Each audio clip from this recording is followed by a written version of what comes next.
Hello there, this is part 2 of our archiviz tutorial. Let's begin by making this garage door. So you could use a texture for this detail, but I think this is a fairly simple model that let's see. You can see we haven't even crossed 1000 vertices or polygons, so we can add more details like these using actual polygon instead of textures to give it more detail. So to do this, we can just select this here, hit P to separate it as an object, and then so we have this, and we can let's go back, and we're going to use an array to make these here. So we can just delete these faces and just move these to the first panel or whatever this is, and we can use a solidify modifier to give it that thickness, and then use a bevel modifier to give it a bevel. Let's first apply scale and rotation. So let's see how it looks. Let me first isolate it for a second.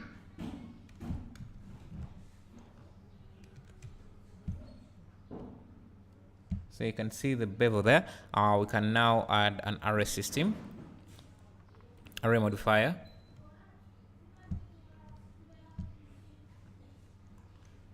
Let's increase the count.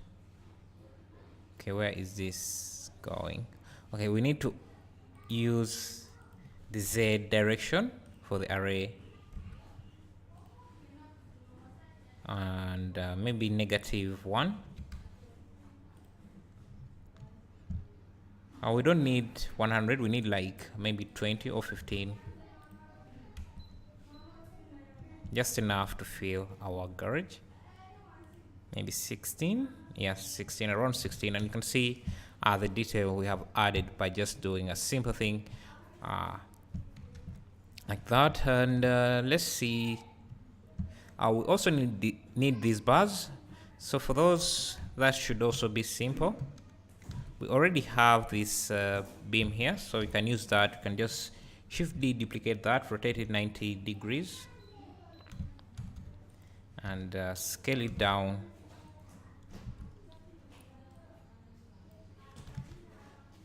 to be the size we want.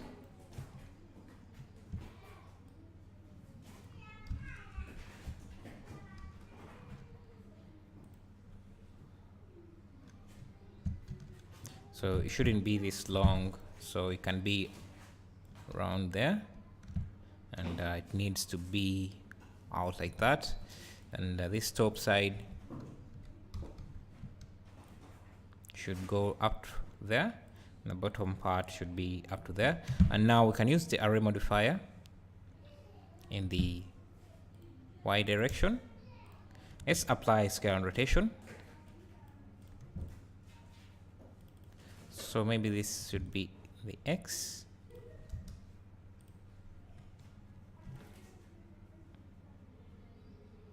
You only need 3.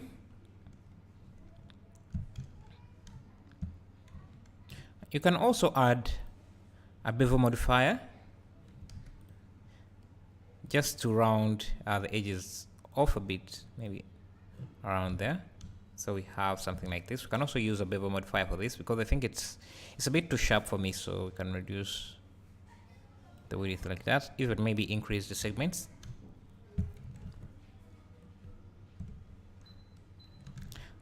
For this divider here, we can just use the same thing here. Shift D.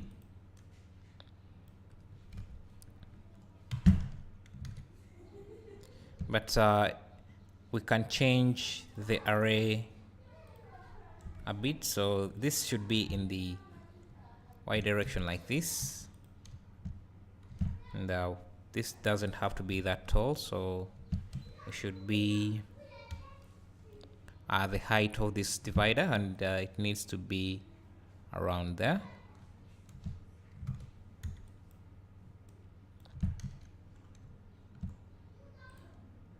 You can also move the origin to geometry, and should start from around there.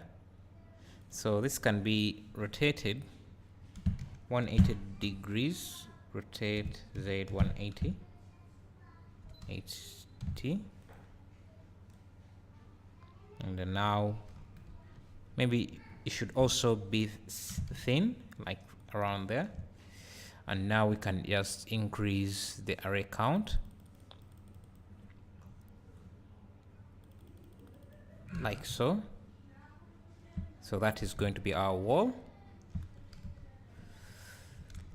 Now for the windows are fairly simple. We can use a boolean or just create them by inserting, because it's not a lot of detail there. So we can add a loop there, a loop there. Remember, you don't have to align these lines to fit this door, because there is perspective distortion here, and you can see this block here is on the same level here, but if you draw a straight line from this to here, you see it looks like it's not, but because the image was taken at a low angle, so that's why you're seeing that it's not on the same level, but it actually is on the same level. So we're going to be using the same lines, the same loops for this as we're going to use for this. So let's add loops there, and another one around there, maybe around here, and there, and there. So we have to do the same for this side, and there, add a loop there, and then there. For this here, because there is this roof here, this angle here for the roof, we need to straighten this in the Z direction, and then add another loop down there, and then there.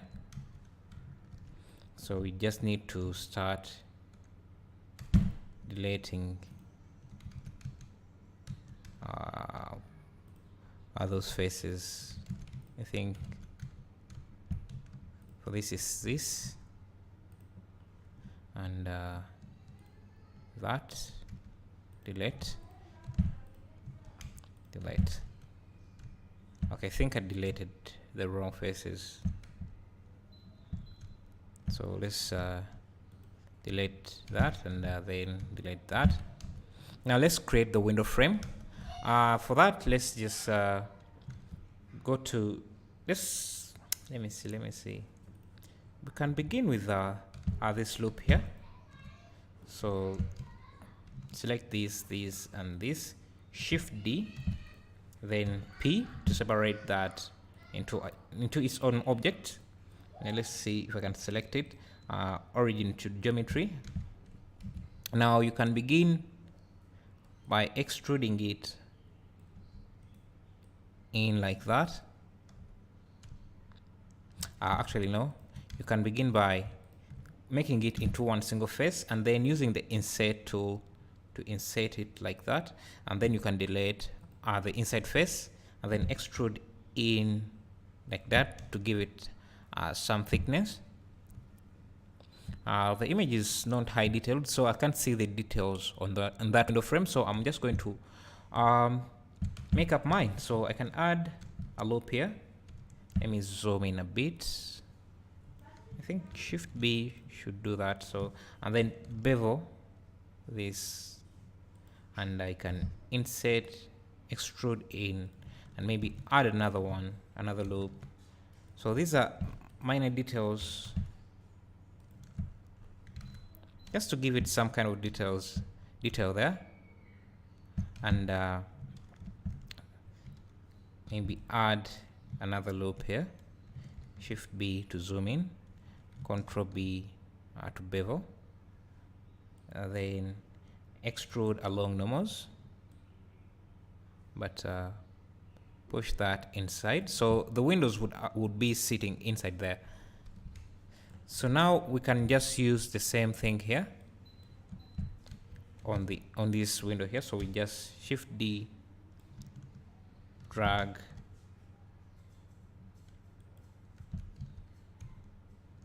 and can push it there. Then move these like so. It seems to be protruding out too much, so we can push it in a bit further, and Shift D to duplicate that again for this other window. You can see I'm not scaling, I'm just moving the vertices around, because when you scale, you're just going to distort the mesh, the frame in one axis, and it won't be the same. The frames will not be the same size on different sides, in different sides. So let's see, we have that. Again, we need the same for this side, so we can select these, Shift D,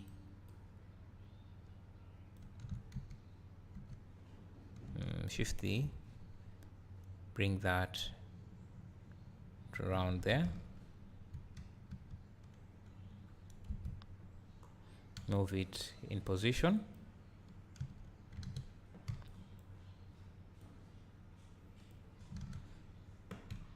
select this, push it there, select this, push it there, Control L, select this entire frame, Shift D to duplicate it to this side, and we have our frame is pushing out too much, so we can push it in a bit like that. So these frames are the same for these doors here and windows, so we can select this here, Shift D, bring it down here, and also position these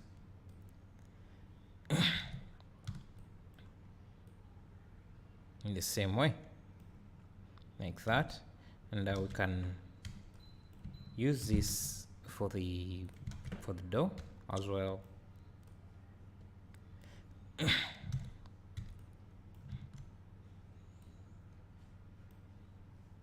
You need to make sure that it's also the same, it's at the same level in the tops in the Z axis, so we need to push this out like so.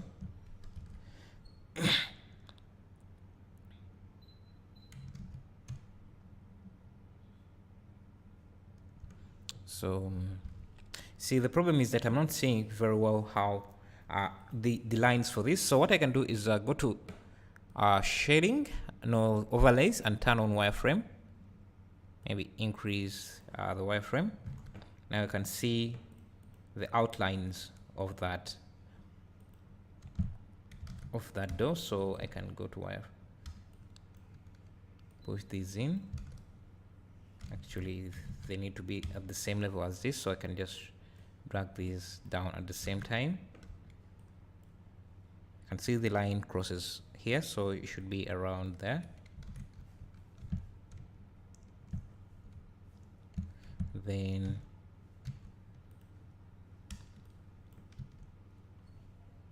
this should be like that, and the bottom here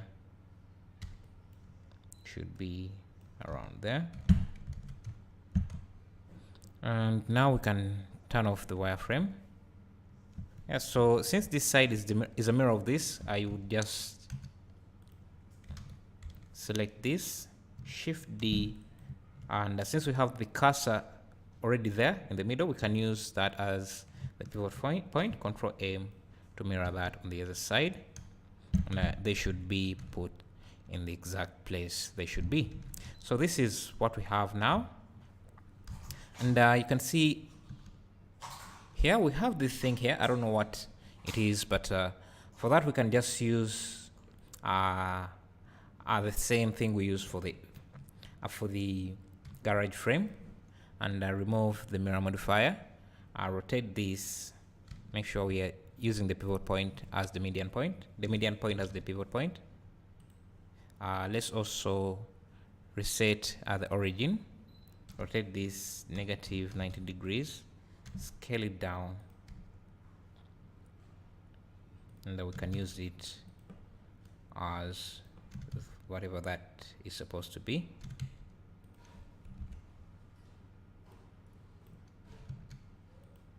I just need to reduce the array count and bring it forward like that. Is there anything else? So then if you want, you can come in, add a loop inside here, hit F, so that will be our glass.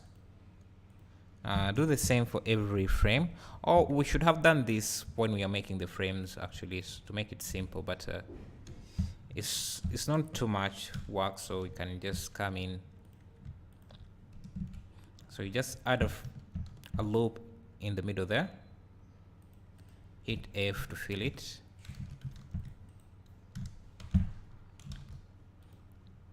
Do the same thing for all of these windows.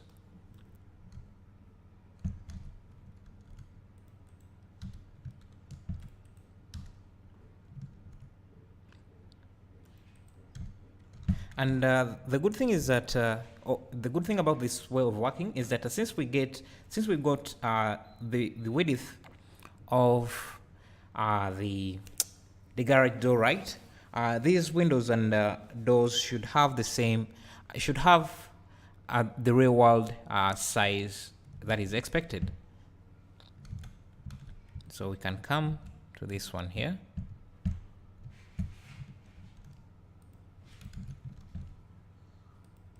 Hit F, fill it in. So that is, I think, our door.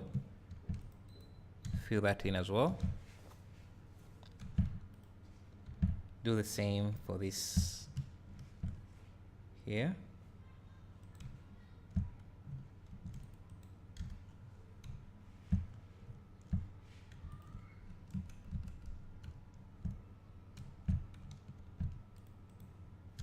Something like that.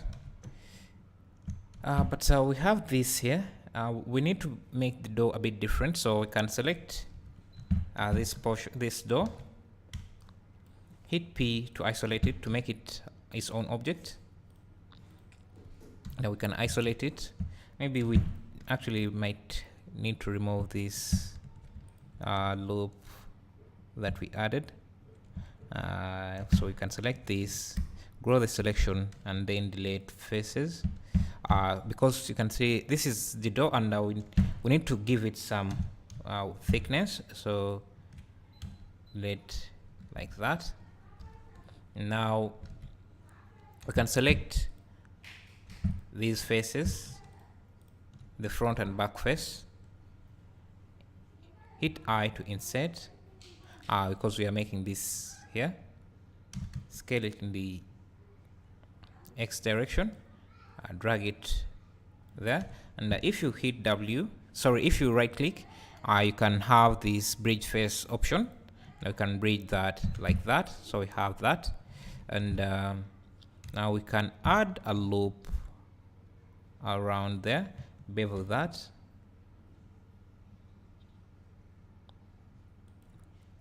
Now we delete the middle faces, select that loop, fill it in, select the back loop, fill it in, and you basically have your door like that. And so since this is the same as this, we just need to delete this here and use the same door for that area. Make sure the origin is reset, origin to geometry.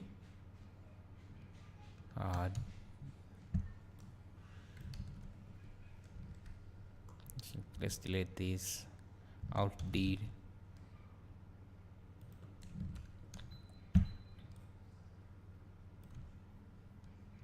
So in part 3, we'll add more details and make this path here. And yeah, thank you.